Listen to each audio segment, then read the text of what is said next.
As the temps start rising, I feel the familiar urge to refresh my closet, but I don't want to waste money on pieces I'll only wear once or for just one season. Thankfully, Quince changes that. Their clothes are timeless, lightweight, and far more elevated than anything else at this price. It finally feels like my wardrobe matches my standards. The best part is that Quince only works with factories that use safe, ethical, and responsible manufacturing practices and premium fabrics and finishes, so you get to look good while feeling good. I'm pretty excited that I have upgraded my athleisure wardrobe for this summer. I bought a sweatshirt and a pair of wide-leg flow pants that are two of the softest items I own, and I plan to live in them. So join me in giving your summer closet an upgrade with Quince. Go to quince.com/POTC for free shipping on your order and 365-day returns. That's QUINCE.com/POTC to get free shipping and 365-day returns. Quince.com/POTC.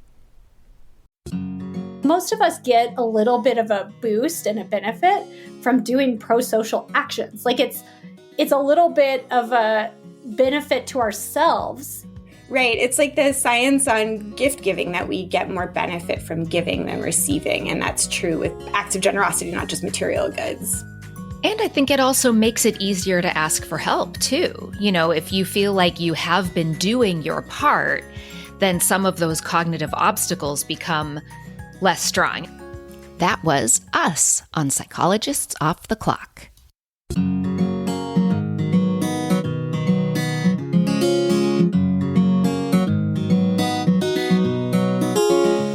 We are three clinical psychologists here to bring you cutting-edge and science-based ideas from psychology to help you flourish in your relationships, work, and health. I'm Dr. Debbie Sorensen, practicing in Mile High, Denver, Colorado, and co-author of Act Daily Journal. I'm Dr. Yael Schoenbrunn, a Boston-based clinical psychologist, assistant professor at Brown University, and author of the upcoming book, Work, Parent, Thrive. And from sunny San Diego, I'm Dr. Jill Stoddard, author of Be Mighty and the Big Book of Act Metaphors. We hope you take what you learn here to build a rich and meaningful life. Thank you for listening to Psychologists Off the Clock.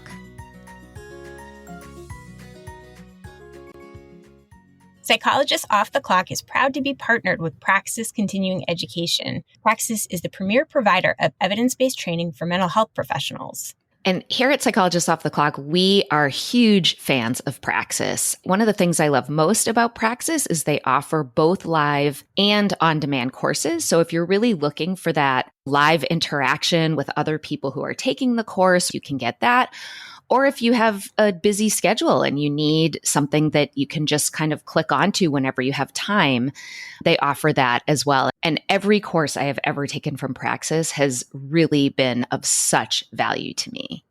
I get questions a lot from clinicians who are looking for ACT training or other types of trainings, and Praxis is my go-to place that I send people no matter what level they are, because they have really good beginner trainings for people who have no experience. And they also have terrific advanced trainings on different topics and just people who want to keep building their skills. You can go to our website and get a coupon for the live trainings by going to our offers page at offtheclockpsych.com/sponsors, and we'll hope to see you there. We're here today with a co-host episode for you on asking for help. And both Yael and Debbie have recently come out with articles. Yael co-wrote an article with a former guest of ours, Brad Stolberg, that came out in the Washington Post on May 5th called Therapist or Coach, Understanding the Difference and How to Pick One. And Debbie came out with an article in Psyche called How to Ask for Help that was released online in April. And we decided to have an episode based around this idea of asking for help. And I thought I would start by asking Debbie and Yael, how interesting that they have both written articles that were different but similar that happened to come out around the same time. So I thought we could start with maybe you guys sharing, what is it about this topic? Like, what is it that drew you to this topic and had you writing articles about it? Well, help seeking is obviously such a dominant thread in the modern conversation, because I think so many people have struggled throughout the pandemic, and help can be hard to find, and so many of us are in need of help. One of the things that drew me particularly to talking about the difference between a therapist and a coach and how to find a good helper is that It's hard to sort of see through the thicket to figure out like what kind of help would actually serve you. And the other thing that I am always really excited to share with the public is that both in the fields of therapy and coaching, there's help that has evidence behind it, and then there's help without evidence behind it. And so that's something that through the podcast, through conversations that I have with peers, and through my writing, I'm always excited to get more out into the public. That just like medicine goes through FDA testing, therapies and coaching go through testing in randomized controlled trials. And there are some approaches that have proven their value in helping people get to a better place, and some that have no evidence or even have evidence in the opposite direction than what we want. So it's like one of my missions to try to help people connect to help that's actually helpful. I love that, Yael. And that to me, that's so values driven. You know, me knowing you so well, I know how important research and science are to you. And that's a huge mission of our podcast, to share science-backed ideas from psychology. So this sounds like it was a really values-driven mission for you. What about you, Debbie? Well, my article that I wrote is much more broad. It's not so much necessarily about professional help from, a therapist or a coach or something like that, which is part of it. But it's also, asking someone to feed your dog or give you a ride somewhere or something like that. So it included kind of a wider range of help. It's a longer article, and it had a wider range of help seeking kinds of things you might be looking for. And to be fully honest, I was approached to write the article by Psyche with the topic. They do these guides, and it was, do you want to write an article on how to ask for help? And I'm not quite sure how they found my name, but I think it really ties together. It is something I really struggle with and always have. I have that kind of, I have to do everything myself belief in my head sometimes, where it can be problematic for me. But also, I think it's related to the work I do on burnout. I work with a lot of clients on communication skills and assertive communication and advocating for themselves. And also some of the work I'm doing with Meg McKelvey on belonging, right? It's like we need to be in these relationships with people where there's give and take, and we're connected, and we're not meant to be an island here. And so when I was invited to do it, even though I didn't really have a whole lot of time to do it, I thought this is a really good topic. And then of course I started looking out for it in my life. And when you look out for something like this, it's everywhere. I had conversations with my mom about it. I noticed my 7-year-old daughter didn't ask for help for something really minor. I actually started with that story because it's such a simple example of how from a young age, sometimes we don't ask for help even when we could. So it has both the personal and also just the, someone asked me to, and I said yes. I loved that story about your daughter, because it really was like, whoa. You said she's 7, right? It was your 7-year-old daughter? Yeah.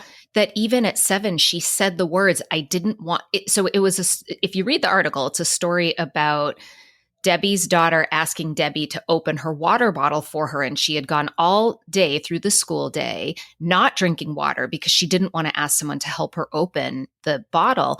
And that she said she didn't want her teacher to think she was weak.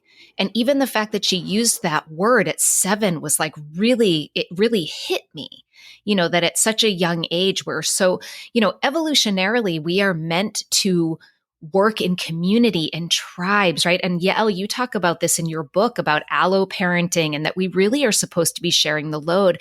And somehow culturally, we've become these really independent creatures where it's seen as weakness to ask for help. And that's really not the way that we're meant to be functioning. And the fact that it starts at such a young age was it really kind of hit me, Debbie, the beginning of your article about your daughter in that way.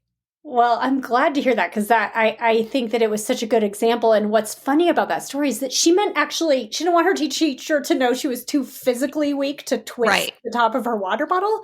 But I think that theme of weakness is part of what happens with asking for help. And I read a lot of research that's out there about this. And, as a clinician, I talk to clients about this sometimes, because a lot of my clients struggle with this too. It's like they don't even think of it, or they could benefit from help, but there's something getting in the way. It starts to feel like this very scary thing. Like I could never ask someone to read my paper for me. and give me feedback, or I could never ask them to help me do this or that. Like I have to handle it all myself. But I think one of the things that absolutely gets in the way are these beliefs, right? Like if I ask for help, what are people going to think of me?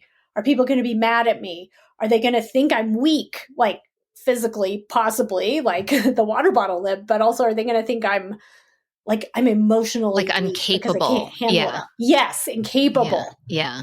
It reminds me of this study that I read about learning how to breastfeed, and that in our culture, we have this ideology that like moms should just know. It should just be natural. But actually, if you look in non-Western tribes that do more of this collective child rearing, there's a really heavy emphasis on older women teaching new mothers how to do nursing. And so we somehow have adopted this idea that we're supposed to just naturally know some things. And so therefore we shouldn't ask. And that if we don't know, that there's something wrong with us. So kind of like Debbie's daughter, that we're weak, but also that there might be something physiologically wrong with us, that we don't know how to do something that's supposed to come so naturally. And I think so much of the time, it's just inaccurate, that idea that we should just know. Yeah. What are other barriers that you guys have noticed either with patients that you've seen or in yourselves or in friends that get in the way of asking for help? I think for me, I mean, this has been really obvious to me just this week because I had surgery last week. And so I've been physically incapable of doing most of the things that I normally do. I can't drive a car, and normally I'm the one who does pick up and drop off with my kids. And so I've really had to ask for help, mostly from my husband, and he's happy to do it.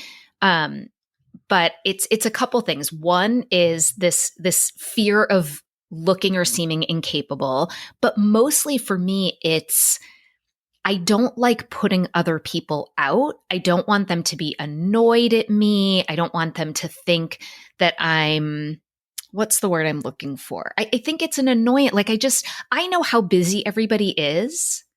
And I know how busy I am, right? And I'm happy to help other people. And sometimes it is a little bit of a burden with so much already going on that I don't want to kind of put an added burden on someone else where they feel like they can't say no. And then, ultimately it's about fear of disconnection, right? That like, I don't want my relationship to be damaged because I'm asking something of someone that's going to make their life harder. What about you guys? I mean, I think that is a huge thing, just not wanting to be a burden, not wanting to seem incapable.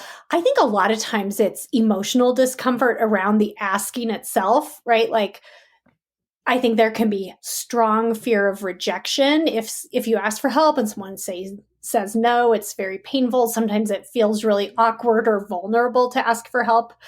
And when I was writing my article for Psyche, I delved into the social psychology research on asking for help, there's a whole research on this. It's quite fascinating. And I can't remember the name of the authors of this classic study. We can link to it in the show notes. I can't remember off the top of my head, but Heidi Grant writes about it in her book, Reinforcements, which is all about asking for help. It's a great book. But that they had done this social psych study a long time ago, decades ago. And, social psych studies are always doing these kind of strange things out in the world to try to see how people react. And so people were supposed to go, I think it was something like they were supposed to go into a subway and just ask someone to give them their seat to see what would happen. And the interesting thing about this study was that the researchers themselves, the research assistants who were supposed to go out and do this, they hated it. They wouldn't do it because they'd get there and they'd get on the subway and then they'd be like, it's so awkward and uncomfortable that they just would come back and have no data because they just, chickened out or whatever. And it's like, why is that? Why is it so awful? It's just it can be very socially uncomfortable. Well, you know how we also have this negativity bias where we pay more attention, or even the confirmation bias, paying more attention to a perceived threat or that one bit of evidence that does confirm your biggest fear to the exclusion of all the other bits of evidence that show the contrary.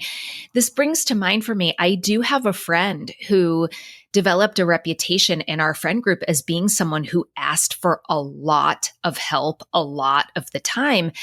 And truthfully, she was talked about behind her back because people felt really put out. And also, it wasn't a two-way street. There wasn't a lot of giving. It was all taking.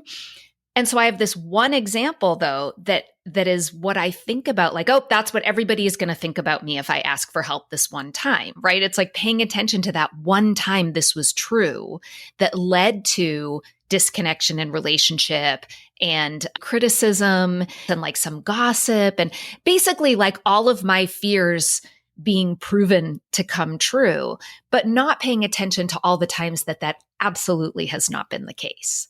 I think that's true. We also, we do have this tendency to assume people will say no.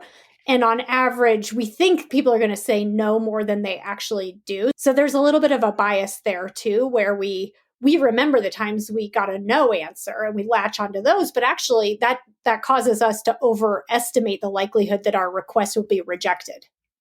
Or I think for me, I'm afraid they'll say yes and then bitch about it behind my back because they don't really want to say yes. To me, that actually feels scarier than I would rather have someone say no than have someone say yes and then secretly be thinking I'm annoying. Yeah. So I actually dived into this in an interview that will be released in a couple weeks. And Debbie, you cite this book in your article. The book is Influence is Your Superpower by Zoe Chance. And she talks a lot about the discomfort that people have in asking and how that is somewhat related to the discomfort around saying no. And Jill, she talks about your sort of discomfort with the idea that somebody might say yes, but be resentful about it and sort of how to manage that. Well, and one thing that we sometimes forget, I mean, people tend not to like those tit for tat reciprocal kinds of situations where it's like, well, you did this and now I owe you this. Transactional. It just feels kind of icky. We forget sometimes though that, yes, I get what you're saying, but I think sometimes we forget that most people want to help other. I mean, yeah, there's some people out there who are maybe a little, I don't know, just lack empathy, psychopaths or something. I don't know. But I think that most people, like you probably would want to if you had time. I mean, you'd be happy to bring an extra kid home. You know what I mean? It's like if it helps somebody else out, like most of us get a little bit of a boost and a benefit from being giving, from doing pro-social actions. Like it's a little bit of a benefit to ourselves. And Adam Grant writes about this actually, about how, giving has benefits. Right. It's like the science on gift giving that we get more benefit from giving than receiving. And that's true with acts of generosity, not just material goods. And I think it also makes it easier to ask for help too. If you feel like you have been doing your part, then some of those cognitive obstacles become less strong. At least for me, it feels a little easier to ask if I feel like it's been reciprocal and I've been doing my part to help other people as well. What about specific challenges? So, Yael, your article was about asking for professional help, therapy, coaching. What do you see as some of the challenges to that?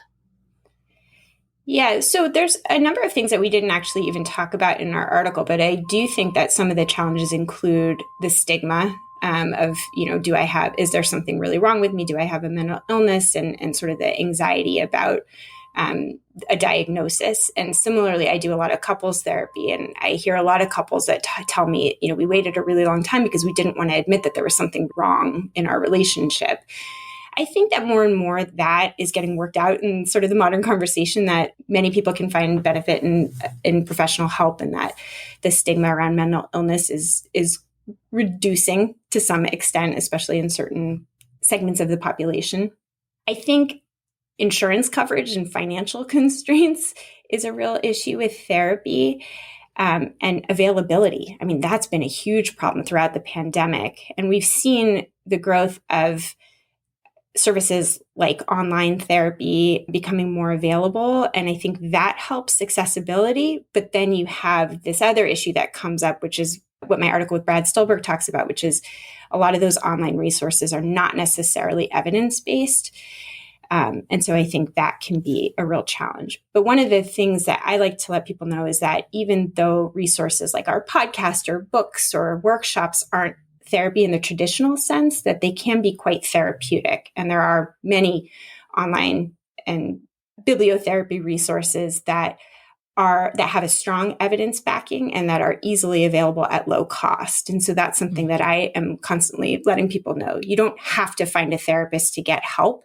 It is one way that can be helpful, but there are lots of other modalities and setups that can be quite helpful if you're struggling with a particular problem. Right. And a lot of people are offering online courses now. I mean, I think that's such a good point, Yael. There's so many different modalities. And even for folks who do want therapy, there are a lot of therapists who have wait lists right now. So if you have to wait 2 months to get in, that's a perfect amount of time to listen to some podcasts or read, self-help books. I think the other thing that can be an obstacle is just the overwhelm. And I think especially about people maybe who struggle with ADD or things like that, especially if that's the reason that you're seeking therapy, just weeding through like, where do I even begin and who is the right person to help me and how, and then even if I know whether it's a coach or a therapist, like there's a million of those people out there. How do I know which one I'm supposed to look at? So maybe we can talk a little bit about that. Like what are some ways we can maybe break this down for people? Like maybe we can start, this is in your article, Yael, of what type of therapy, when somebody should get a therapist versus a coach. Yeah. I also just want to sort of pause on this note that like, what if you feel like you don't have time? And this reminds me of something yoga and meditation teachers say, which is if somebody says, I don't have time to do 5 minutes of meditation a day, then they say, you should probably start with an hour a day. So if you don't have time because you're feeling too burned out, that can be a sign that it really is a good use of your resources to sort of pause and regroup. Because if you sort of continue in that cycle of I don't have time and I'm feeling burned out, then it's going to be that much bigger of a lift to get out of the burnout cycle. The same goes with mental health. The same goes with relationship problems. That if you're feeling like you don't have time to dedicate or resources to dedicate, but things are going downhill, it's a good moment to sort of pause just briefly and say, would it be important before things get even worse to make this a priority? That's a great point. And I think now more than ever that we have so much access to telehealth, the time commitment is less because there's no more commute. It can truly just be 50 minutes of your day rather than 2 hours to, leave work and get to your car and drive to the therapist.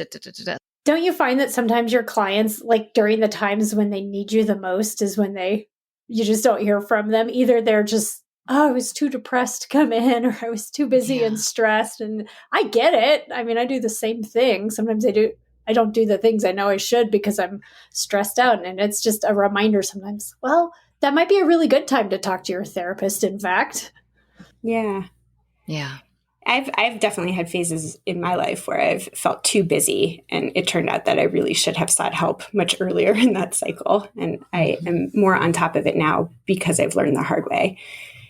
But I do think that, when you notice your, what we call like the clinical impairment, if you're having a hard time functioning at ordinary levels in your job, in your close relationships, with your health, that's a good sign that it's time to pause and get some support in whatever form that takes, whether it's talking to a professional, listening to some self-help kinds of podcasts or audiobooks, or attending a workshop. And Brad and I talk about the difference between what kind of signals would send you to seek out a therapist versus a coach. And it really is that difference between, is there a significant impairment, which would direct you to seek out somebody who's specially trained in treating mental health problems, a therapist, versus are you looking to enhance performance, like, get better at dating or perform better in your work sphere, or really improve in your parent-child relationship. That would be more the signal to seek out a coach, somebody who has a specialty in helping people enhance their performance in these specific areas. So again, for therapy, it's really like if you're functioning below ordinary levels, look to a therapist. If you're looking to enhance your performance, a coach might be a good fit. When do you think it's enough to just get support, emotional support from your friends and family? Because sometimes it is. I think that sometimes actually, back to this idea of not being an island, I think sometimes we carry an emotional load and we need support and just connection and someone to talk to about it. And sometimes that is enough. Yeah. I was just reading this terrific piece in Style by Jessie Gold, who's a terrific writer. And she talks about the difference between friendship and therapy. And, spoiler alert, they're quite different. But in some ways, they kind of serve a similar function because, Debbie, as you're saying, it's like, connection and support and care can come through either relationship. But I'll say, what's interesting is like I have obviously the two of you and many other friends who are professional therapists, but I am careful about what I lay on them because friendship really is qualitatively different than a therapist-client relationship. And there are certain ways that the therapist-client relationship allows you to like really be open and lay all your stuff on because the therapist has some distance, some emotional distance. And so the therapist, they won't kind of carry it in a heavy way, the way that a friend might. Their job is really to focus on supporting you and helping you sort out your stuff as opposed to a more back and forth kind of dynamic that exists in most friendships. And so even if your friend is a therapist, you might approach that relationship in a different way than you would somebody who is acting as your therapist in a professional context. And my husband sometimes will say, "Do you talk to your clients like this?" I'm like, "Well, no, you're not my client. You're my husband. Of course not." Yeah. It is a different thing, Well, yes, of course, it should be. I think if people aren't sure, do I just need to talk to a friend or do I need professional help, is instead of being all up in your head and trying to figure out the quote unquote right answer, you can kind of test this out by your experience. So, if you're talking to friends and you're not getting your needs met, which may happen a lot. Like, I don't know if you guys have had this experience where maybe you say like, gosh, Yael, maybe I'll use you if that's okay as an example where, you have a book that's coming out soon and you'll say, gosh, I'm like really worried about how this is going to be received. And sometimes a friend who is not trained as a therapist, because, the other difference is, of course, we have training in how to do this, might say, oh, don't be anxious. You'll be fine. And that is really well-meaning, but it's not helpful because you're already feeling anxious and now you're being told you shouldn't feel anxious. Whereas a therapist might be more likely to say, well, of course you're anxious. Like, this is really important to you. It would be weird if you weren't anxious.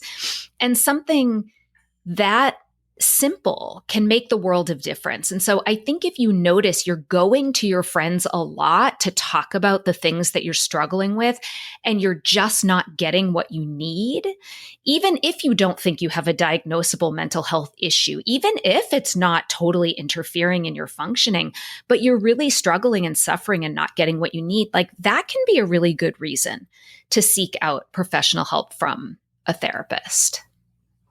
I love that cue. And it's something that I talk a lot about in couples therapy. Like if you find yourself having the same conversation over and over again, even with different people, but especially with the same person, and you feel like it's just not moving forward, like you find yourself on the repeat all the time, it's a good cue that, something needs to change and you may not know how to change it. And that is when professional help can be quite helpful. So for the two of you, what do you think is a sign of like a healthy balance in a therapist-client relationship versus a signal that your therapist-client relationship might be veering into friendship territory, which is not what you might need or be looking for? Well, zooming out on that question, I think I think it depends somewhat on the therapist's clinical orientation, because there are certain therapies where either the therapist is meant to be a neutral blank slate, and that's part of the clinical stance, or a kind of an expert teaching you things. And there's reasons behind that. There's like philosophies and theories behind why the therapist is in that role. And I think other therapies, therapist self-disclosure is part of the treatment. I think it's meant to take down some of the power hierarchies to give clients more of a sense of you're not alone. We're all humans. We're all struggling. And that tends to be my orientation a little bit. So I actually do disclose, and I talk to my clients too sometimes when I'm teaching them something, I probably take up a little more airtime than I might if I wasn't teaching them a concept or a skill or something like that. But I also think I have to watch it because, first of all, some of my clients, I really like them. And so it can digress into chit chat. And it's like, what are we doing here? Let's bring it back because this is not what you're paying me for. But also, I think that sometimes, you want it to be clinically useful, to be for a reason. And I think if you're in the client seat, if it's starting to feel like it isn't useful, it's just chit chat. I mean, a little chit chat's fine, but if it's like half the session is chit chat, that's probably not good. And I think for me, in the pandemic, this got a little blurry because we as therapists were all going through, all the political upheaval and the fear around COVID and what's happening. And we're home and we're isolated and our kids and we're not sleeping. And I think it's important to a degree for therapists to acknowledge that and to say like, yes, this is so stressful. This is hard. But I had a particular session during the pandemic where I remember afterwards just thinking, I think I made this a little bit too much about like, yeah, I'm stressed out too. And I kind of thought I need to just be aware of that because it's not necessarily clinically useful anymore.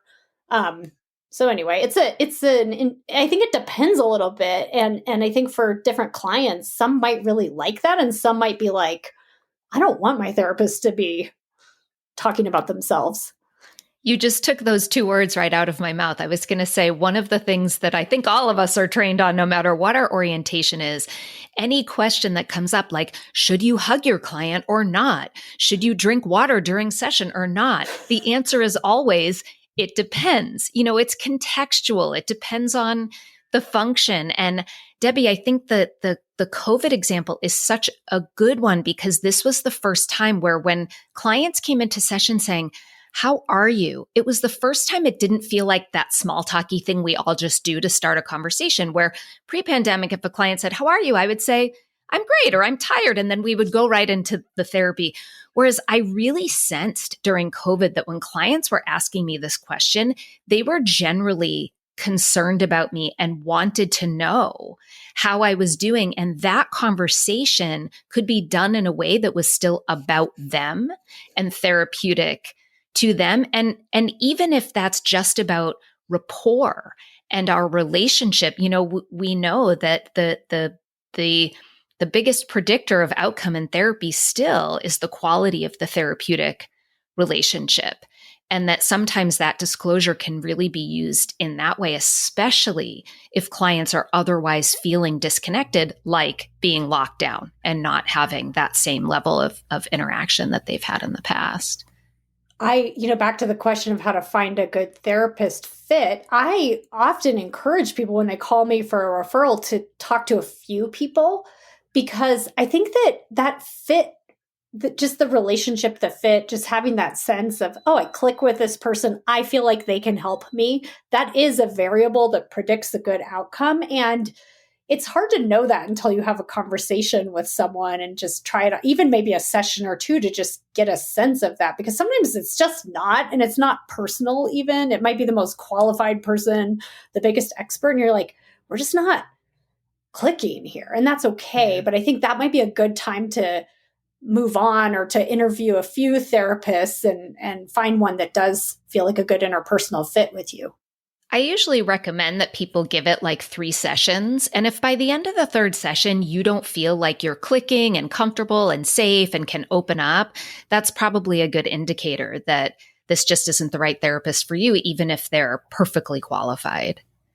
And just to normalize that process, that is a pretty typical part of finding a therapist that's a good fit. And it's unlikely that a therapist would take it personally. If you say, I'm interviewing a couple people, can you give me a couple of sessions so that I can make sure that this is a good fit for me? Actually, you'll typically get a lot of respect from the therapist by doing that. So I think, again, sort of getting back to that fear of burdening people or asking too much of people, this is a pretty standard part of finding a good therapist, is really prioritizing the fit between you and the therapist, and making sure that you feel comfortable, that the relationship feels warm and safe and supportive. And as Jill just said, it can take a couple of sessions to make that determination. Absolutely. So maybe we can talk a little bit about some of the more specific factors that listeners might look for when they're kind of hunting through the morass of the internet to try to find someone who's a good fit. What do you guys recommend for that? One thing that I want to say doesn't matter too much is your degree. Like somebody can have a master's in social work, be a MED, have a PhD, a PsyD, years of practice and degree turn out through studies that have been conducted not to matter very much. And so I think it can be tempting to look for somebody with the highest degree or the most number of years in practice, but I wouldn't focus too much on that. And I think that that's an important myth to bust. Absolutely. I do think, though, you want to find someone who has either is licensed. If you're looking for a therapist, you want to find someone who's either licensed in a mental health field or in training to be licensed under supervision. I think that in some states, including my state here of Colorado, actually, there's some laws that you can deem yourself as a psychotherapist without training. And some of those people actually do have training, but you just have to be very careful. And I think the public doesn't necessarily know the difference. But I just think that you have to be cautious, because if you go to someone who doesn't have that kind of training, they might be doing things that aren't necessarily helpful or evidence-based, and in some cases might be harmful. And I think as a consumer, these terms get the difference between a psychotherapist and a psychiatrist and a psychologist is like the words are very similar and people don't necessarily know the difference. I think that's a good point. You want to make sure that irrespective of the letters after someone's name, that they have training and licensure in mental health. And then I think beyond that, for each specific person, you want to look to make sure that what they're specializing in is the same as whatever it is that you're struggling with. And I'll add a caveat to that. For me, I think a red flag is when you find somebody who claims to specialize in every single mental health problem that exists. Or similarly, you want to find somebody who practices from an evidence base, a psychotherapy that has been empirically supported. So things like cognitive behavioral therapy, acceptance and commitment therapy, there's many, DBT, EFT. And if somebody claims to be an expert or a specialist in all of those different therapies, it's literally impossible. The number of years, whether it's a master's degree or a doctoral degree, we do not go to school long enough to truly learn how to competently deliver all of those therapies. So really finding someone who says, I do this 1, 2, or 3 types of therapy, and I specialize in these. I don't know. Don't take this as a rule, but maybe 3 to 10 different kinds of things. You're more likely getting a specialist who actually has expertise in that evidence-based therapy than someone who says they do all the things for all the problems. And I do want to add that I think, Jill, you're pointing to this, that there are a lot of different treatment approaches that have an evidence backing to them. And so it's maybe less important to either do CBT or ACT. And that's certainly not what we're advocating. We all do ACT because we believe in it, but there are many other treatment approaches that are proven to work. But it is important to ask your prospective provider what the track record is for their approach, to ask them to show you some evidence. And again, just so that you don't worry about putting them out, that is pretty typical. And your provider should be able to provide either online resources for the approach that they use or tell you a little bit more about the track record for the kinds of treatment package or approaches that they draw from. And most therapists will offer an initial call. Not only offer, I don't really take a client if I don't talk to them first on the phone. And I think that I would encourage you to do a little research and also ask a lot of questions. I know it takes time, but I think that's part of finding a good fit is you want to at least maybe get a referral from a friend or somebody in your life who knows something about this. And if you don't know anyone that you can ask for a recommendation, you have to do some research online and then try to get some questions in a row. What do you want to know in terms of maybe the person's experience or their approach, how they approach therapy? I think it's really important to do that. One way that can be helpful to actually, instead of just kind of Googling, therapist for depression in Colorado, that's going to give you a lot of answers. One of the ways I even help people find referrals, if it's outside of my own state where I don't necessarily know people, is if you find a professional association that is specific to either the type of problem you have or the type of therapy you think you want. So for example, if you know you want cognitive behavioral therapy, there is a main professional association called ABCT, the Association for Behavioral and Cognitive Therapies. You can go to abc.org and click Find a Therapist. There's a professional association for OCD, for anxiety and depression, for ACT, which is called that website is contextualscience.org, so it wouldn't be super obvious, but you can find, you can use the Find a Therapist option there. And the people who are paying dues to be part of those associations, typically it means they've really dedicated a good portion of their professional life to treating this particular problem or using this particular therapy domain. And just to add on to that, that research does show that deliberate practice of spending a lot of time on your training and really honing your therapy skills in a particular way is a predictor of good therapy outcomes. So it is helpful to really make sure that whatever the approach you land on, that your therapist has really dedicated a lot of time and energy to being well trained in it. The other thing I was going to add that can be helpful is word of mouth. I mean, and that can be easier than Dr. Google, because you can go to trusted friends, maybe even work colleagues, and ask, if they know of anybody who's good. And I think that can be a great way to connect with somebody that doesn't require you to necessarily know about particular approaches. I love that people are talking more openly about getting therapy. I heard something about how teenagers is kind of like cool now. That not the case when I was a kid, but that the stigma is maybe lifting, like you said, Jill, at least in some circles, and people are talking more openly, because one thing that can happen is people might say, oh yeah, I have a therapist I'm working with for anxiety or for this or that, and then you can say, hey, do you like your therapist? Are they can I get that recommendation? I love it when my clients refer people to me, in their personal life, because I take that as the ultimate, like, oh, wow, they feel like this is helping them. Sometimes I can't take it if it's someone who's too close to that person, but then I can, your spouse needs a therapist. Here's my, some of my go-to people. And so I think that can be a good way too, is to get, word of mouth through friends that, who have therapists they really are working well helpful, with. Yeah. I think one of the most important things, whether you're asking for help, like we were talking about in the beginning of the recording, just asking for help from a friend, can you take my kids to school or whatever, or looking for professional help from a therapist or coach. And especially right now, persistence is key. We've had so many people call our clinic who have said, I've called 6 therapists and no one even called me back. Which, that's something I get really upset about, is like, at the very least, therapists who are listening, at least have your voicemail say, I'm not taking clients, and so I won't be returning calls. So people know not to sit around waiting. It's taking months for people to sometimes find therapy because they're waiting for calls back that never come. And it can be really discouraging. And especially if you're struggling. I mean, the whole reason you're asking for help is because you're struggling. And so it can be really discouraging and really difficult to persist.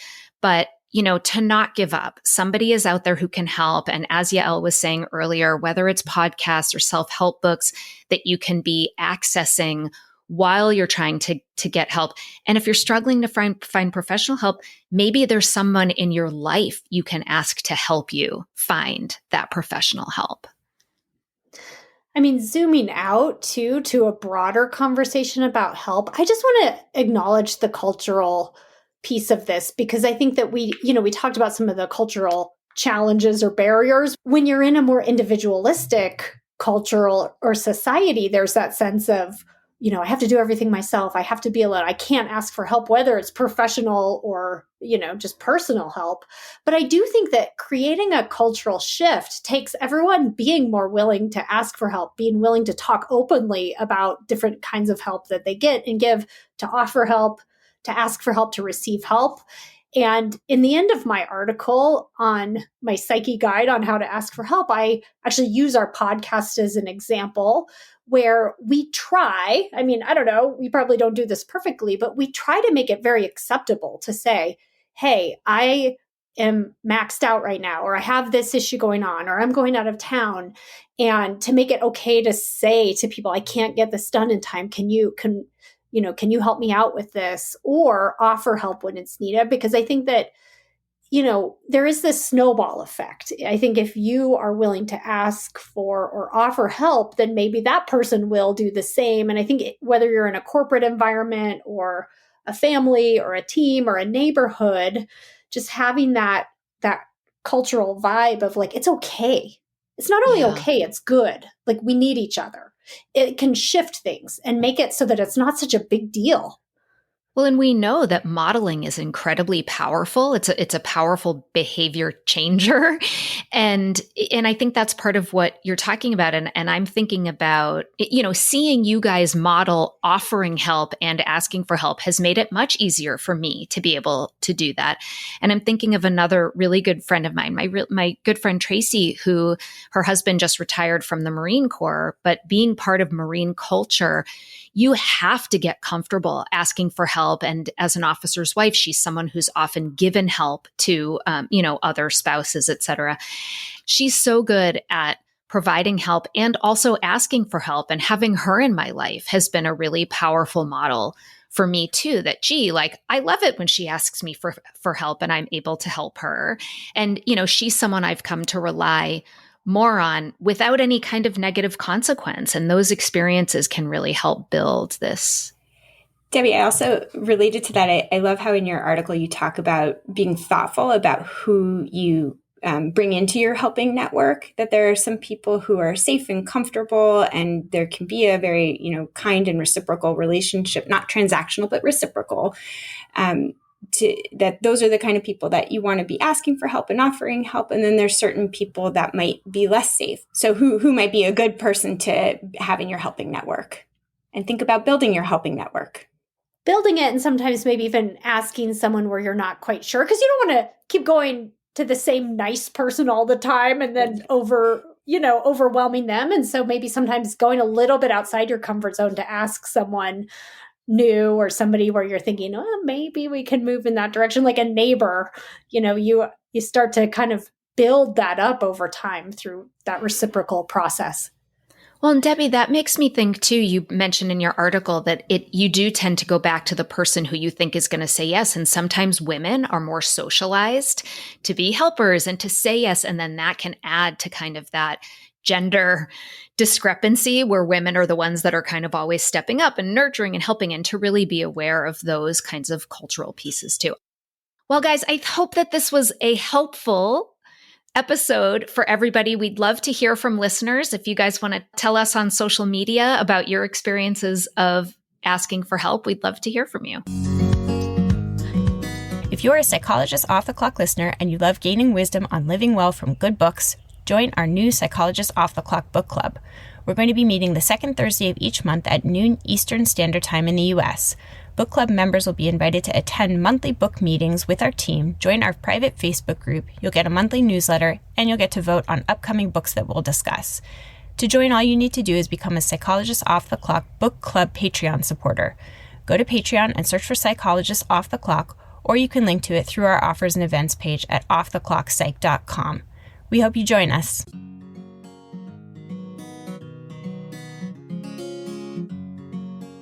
Thank you for listening to Psychologists Off the Clock. If you enjoy our podcast, you can help us out by leaving a review or contributing on Patreon. You can get more psychology tips by subscribing to our newsletter, and you can find us wherever you get your podcasts.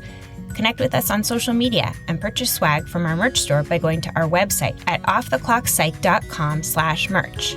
We'd like to thank our strategic consultant, Michael Harold, our dissemination coordinator, Katie Rothfelder, and our editorial coordinator, Melissa Miller. This podcast is for informational and entertainment purposes only and is not meant to be a substitute for mental health treatment. If you're having a mental health emergency, dial 911.